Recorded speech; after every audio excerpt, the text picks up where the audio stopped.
ಆಗ್ಲೇ ಕಿಡ್ನಾಪ್ ಕೇಸಲ್ಲಿ ಜೈಲು ಸೇರಿರುವಂತ ಎಚ್.ಡಿ. ರೇವಣ್ಣ, ಶಾಸಕ ಎಚ್.ಡಿ. ರೇವಣ್ಣ ಅವರಿಗೆ ನಿರ್ಣಾಯಕ ದಿನ ಇವತ್ತು. ನೋಡಿ, ಮತ್ತೆ ಜೈಲಾಗುತ್ತಾ ಅಥವಾ ಇವತ್ತೇನಾದ್ರೂ ಬೇಲ್ ಸಿಗುತ್ತಾ? ಎಲ್ಲದರ ಬಗ್ಗೆ ಇವತ್ತು ಮಧ್ಯಾಹ್ನದ ನಂತರ ನಿರ್ಧಾರ ಆಗುತ್ತೆ. ಬೇಲ್ ಅರ್ಜಿ ವಿಚಾರಣೆ ಇದೆ ಇವತ್ತು. ಮಾಜಿ ಸಚಿವ ರೇವಣ್ಣ ಅವರಿಗೆ ಜೈಲ ಮತ್ತೆ ಅಥವಾ ಇವತ್ತೇನಾದ್ರೂ ಬೇಲ್ ಸಿಗುತ್ತಾ? ಇವತ್ತು ಕೋರ್ಟ್ನಲ್ಲಿ ರೇವಣ್ಣ ಜಾಮೀನು ಅರ್ಜಿ ವಿಚಾರಣೆ ಜನಪ್ರತಿನಿಧಿಗಳ ವಿಶೇಷ ಕೋರ್ಟಲ್ಲಿ. ಜನಪ್ರತಿನಿಧಿಗಳ ವಿಶೇಷ ಕೋರ್ಟಲ್ಲಿ ಅರ್ಜಿ ವಿಚಾರಣೆ ಇದೆ. ಜಾಮೀನು ವಿರುದ್ಧ ವಾದವನ್ನ ಆಲಿಸಲಿದ್ದಾರೆ ನ್ಯಾಯಾಧೀಶರು. ಜಾಮೀನಿಗೆ ವಿರೋಧ ವ್ಯಕ್ತಪಡಿಸ್ತಾರೆ ಒಂದು ಕಡೆ ಎಸ್ಐಟಿ ಪರ ವಕೀಲರು. ಎಲ್ಲ ರೇವಣ್ಣ ಅವರಿಗೆ ಜಾಮೀನು ಆಗಲೇಬೇಕು ಅಂತ ಹೇಳಿ ರೇವಣ್ಣ ಪರ ವಕೀಲರಿಂದ ವಾದ ಕೂಡ ಮಂಡನೆ ಆಗುತ್ತೆ. ನೋಡಿ, ಒಂದು ಕಡೆ ಸುದೀರ್ಘವಾಗಿ ವಿಚಾರಣೆಯಾಗಿದೆ.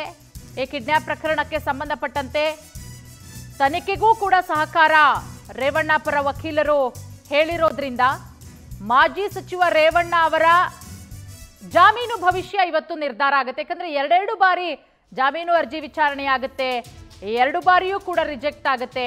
ಅದಾದ ಮೇಲೆ 7 ದಿನಗಳ ಕಾಲ ನ್ಯಾಯಾಂಗ ಬಂಧನದಲ್ಲಿದ್ದಾರೆ. ಸೊ ಇವತ್ತು ಜೈಲ ಅಥವಾ ಬೇಲ ಎಲ್ಲದರ ಬಗ್ಗೆ ನಿರ್ಧಾರ ಆಗುತ್ತೆ. ಇದೆಲ್ಲದರ ಬಗ್ಗೆ ಮತ್ತಷ್ಟು ಮಾಹಿತಿಯನ್ನ ಕೊಡೋದಕ್ಕೆ ಡೆಸ್ಕಿಂದ ನೇರ ಸಂಪರ್ಕಕ್ಕೆ ಜಾಯ್ನ್ ಆಗಿದ್ದಾರೆ ನಮ್ಮ ಪ್ರತಿನಿಧಿ ಶಶಿಧರ್. ಶಶಿ, ಇವತ್ತಾದ್ರೂ ರೇವಣ್ಣ ಅವರಿಗೆ ಜಾಮೀನು ಆಗಬಹುದಾ? ಎಷ್ಟೊತ್ತಿಗೆ ಜನಪ್ರತಿನಿಧಿಗಳ ವಿಶೇಷ ಕೋರ್ಟಲ್ಲಿ ವಿಚಾರಣೆ ಇದೆ?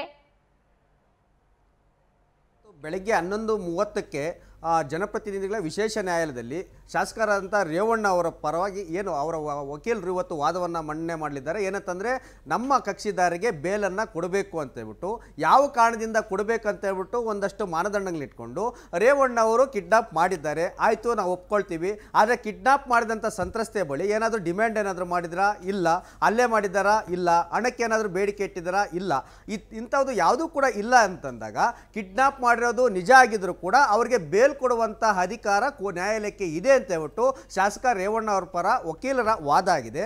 ಆದರೆ ಅದಕ್ಕೆ ಪ್ರತಿವಾದವಾಗಿ ಏನು SIT ಪರ ವಕೀಲರು ಕೂಡ ವಾದ ಮಾಡ್ತಾ ಇರೋದಂತಂದರೆ, ಸಂತ್ರಸ್ತೆಯನ್ನು ಕಿಡ್ನಾಪ್ ಮಾಡಿರೋ ಉದ್ದೇಶ ಏನಂತಂದರೆ, ತಮ್ಮ ಪುತ್ರ ಸಂಸದರಂಥ ಪ್ರಜ್ವಲ್ ರೇವಣ್ಣ ಅವರು ಅತ್ಯಾಚಾರ ಮಾಡಿದ್ದಾರೆ. ಆ ಅತ್ಯಾಚಾರಕ್ಕೆ ಸಂಬಂಧಪಟ್ಟಂತೆ ಸಂತ್ರಸ್ತೆ ಏನು ಮಹಿಳೆ ಎಲ್ಲೂ ಕೂಡ ಹೇಳಿಕೆಯನ್ನು ಕೊಡಬಾರ್ದು. ಹಾಗಾಗಿ ಈ ಒಂದು ಪ್ರಕರಣವನ್ನು ಮರೆಮಾಚುವುದಕ್ಕೆ ಅವರ ಏನು ತಂದೆ ಇರುವಂಥ ಶಾಸಕ ರೇವಣ್ಣ ಅವರು ಮಹಿಳೆಯನ್ನ ಒತ್ತಾಯಪೂರ್ವಕವಾಗಿ ಕಿಡ್ನಾಪ್ ಮಾಡಿದ್ದಾರೆ. ಒತ್ತಾಯಪೂರ್ವಕವಾಗಿ ಬಲವಂತವಾಗಿ ಕಿಡ್ನಾಪ್ ಮಾಡುವಂಥ ಅಧಿಕಾರ ಯಾವ ಶಾಸಕರಿಗೂ ಇಲ್ಲ, ಯಾವ ಸಾಮಾನ್ಯ ಪ್ರಜೆ ಕೂಡ ಇಲ್ಲ. ಹಾಗಾಗಿ ಇದರ ಉದ್ದೇಶ ಏನು?